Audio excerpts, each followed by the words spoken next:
So when people think of church, that word can often conjure up all sorts of different pictures in their minds, depending on where they're coming from or what their past experiences have been. For some, church is a building on a street corner somewhere in their neighborhood, maybe, where religious type things happen. For others, church is where you go for an hour or so on a Sunday morning, either the place you head off to or the people you meet when you get there. Some people like to remind us that you don't have to go to church in order to worship God, and others say they feel more connected to God out in the woods, let's say, than they do in church.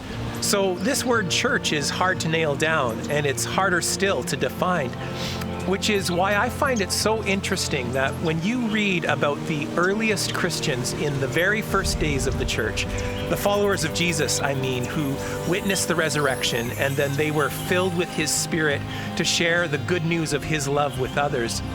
When you read the story of those early days of the church, you get a picture of something that is very different from the kinds of things we usually think of when we hear that word. The story is told in the book of the New Testament called Acts, and the picture of the church that we find in the book of Acts is not of a building or a Sunday morning activity. It's not an institution or a social group. For the Christians in Acts, church is not where you go or what you do. The church is who you are. It's this dynamic, organic group of people, the church in Acts is, filled with the Holy Spirit as together they follow Jesus. You can't stand still and be the church. Not in Acts, you can't. You can't be sitting still or living the Christian life all by yourself, not connected to anyone else. Not in Acts, you can't. Because for the Christians in Acts, the church is who they are, as together they pursue the mission of Jesus in the world.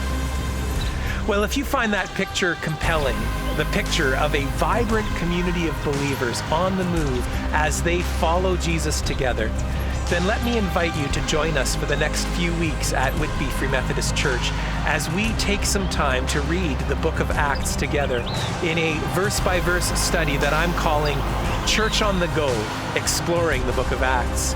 Our services go live online at 10 o'clock, or you can worship with us in person.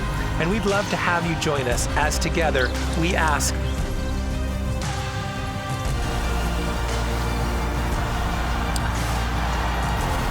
what does it look like for us to be the church? And where might Jesus take us when we are?